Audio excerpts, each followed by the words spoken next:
அதிமுக எம்எல்ஏக்கள் 3 பேர் இப்போது தமிழக வெற்றி கழகத்தில் ராஜினாமா செய்த கையோடு இணைந்திருப்பது மிக பெரும் அரசியல் திருப்பங்களை ஏற்படுத்தி இருக்கிறது.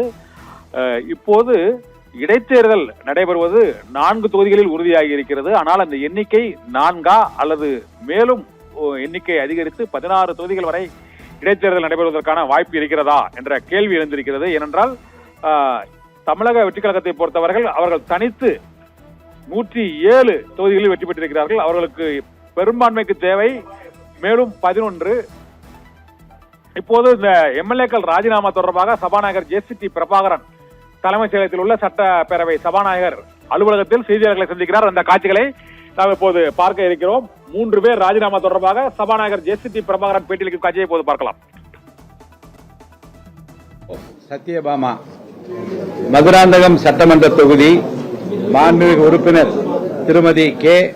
மரகதம் குமரவேல், பெருந்துறை சட்டமன்ற தொகுதி மாண்புமிகு உறுப்பினர் திரு எஸ். ஜெயக்குமார் ஆகிய 3 உறுப்பினர்களும் 25/5/2026 முதல் தாங்கள் சட்டமன்ற பேரவை உறுப்பினர் பதவியில் இருந்து விலகிக் கொள்வதாக தெரிவித்து முறைப்படி கடிதம் அளித்துள்ளனர். பேரவை விதிகளின்படி இக்கடிதங்கள் முறையாக உள்ளதால் பதவி விலகல் ஏற்றுக்கொள்ளப்பட்டுள்ளது என்பதை தெரிவித்துக் கொள்கிறேன். ஆமா ஆமா இருக்கே, அதை நாங்கள் முறைப்படி அவங்களுக்கு தகவல் தெரிவித்து விடுவோம். முறைப்படி மற்ற அறிவிப்பில் அவர்கள் வெளியிடுவார்கள். பேரவை விதி எதன் அடிப்படையில் அவங்களுடைய கடிதம் ஏற்றுக்கொள்ளப்பட்டு ராஜினாமா ஏற்றுக்கொள்ளப்பட்டிருக்கிறது. அதாவது கடிதம் அளிக்கின்ற உறுப்பினர் தங்களுடைய கடிதத்தை சொந்த கையெழுத்தின் மூலமாக, டைப்டு லெட்டர் கிடையாது, தங்கள் கையெழுத்தினால் எழுதி தாங்கள் கையொப்பமிட்டு நேரில் அளிக்கலாம் என்பது ஒரு விதி. 2வது, வேறு யாரும் நம்பகமான வேறு யாரும் மூலமாக அனுப்பியிருந்தால் அவர்களை பற்றி நான் விசாரித்து அது ஏற்புடையதாக இருந்தால் அதை ஏற்றுக்கொள்ளலாம். ஆனால் இங்கே 3 பேரும் தனித்தனியாக அவர்களே வந்தார்கள். கைப்பட தங்கள் கடிதத்தை அவர்களே எழுதி என்னிடம் அளித்தார்கள். எனவே அதை நான் உடனடியாக ஏற்றுக்கொண்டிருக்கிறேன்.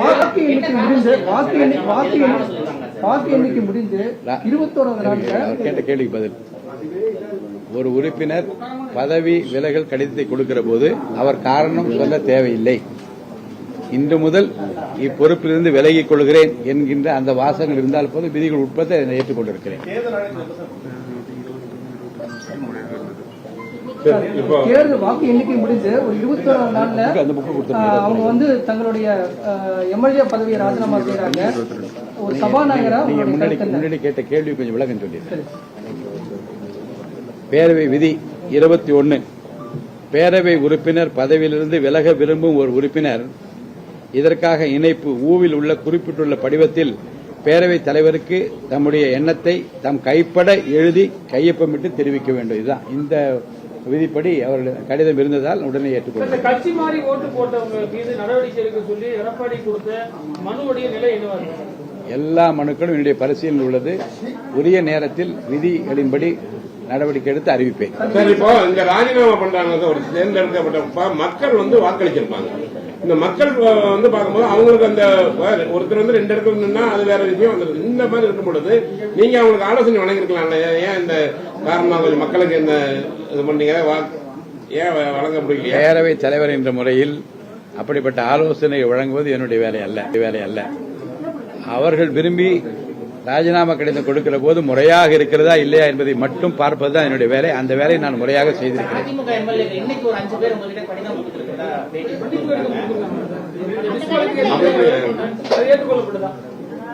அவர்கள் கடிதம் கொடுத்திருக்கிறார்கள். அது மன்னிப்பு கடிதம், அந்த விவரம் பற்றியெல்லாம் நான் இன்னும் முழுமையாக ஆராயவில்லை. கடிதம் கொடுத்திருக்கிறார்கள், இதை ஆராய வேண்டும் என்று சொல்லியிருக்கிறார்கள்.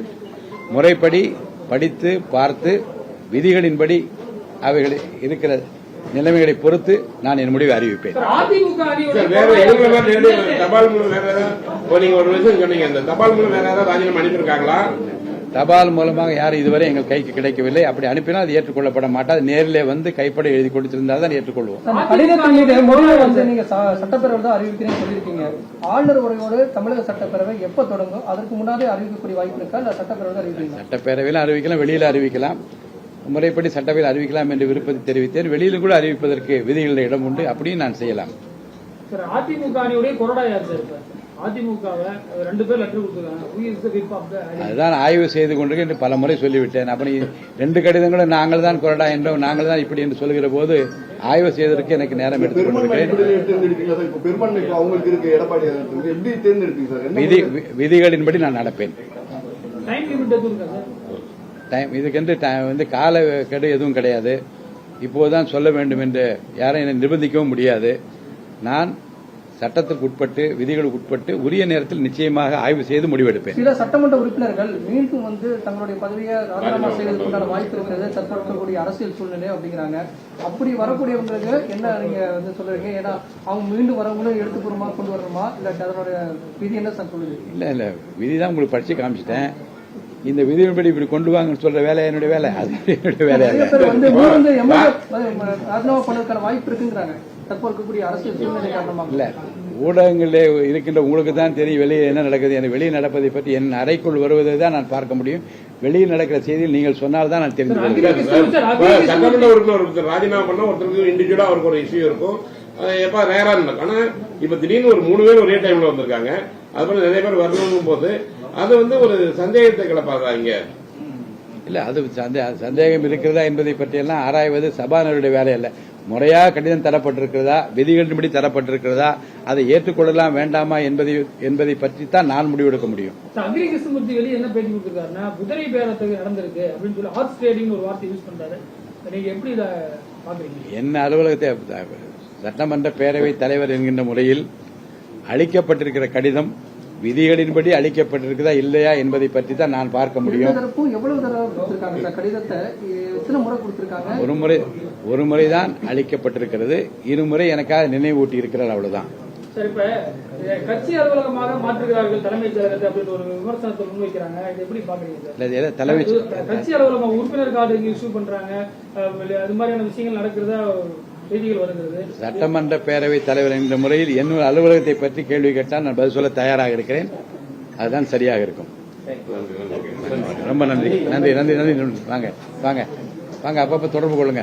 வாங்க, வாழ்த்து வாங்க வாங்க வாங்க வாங்க. இந்த காவேரி ஹாஸ்பிட்டல் கூட நல்லா குண்டி ஒருத்தர் இருந்தார். எப்படி இருக்காரு? ஒருத்தர் நல்லா வீட்டுக்கு வந்துட்டாரா? விசாரிச்சேன்னு சொல்லுங்க. வாங்க.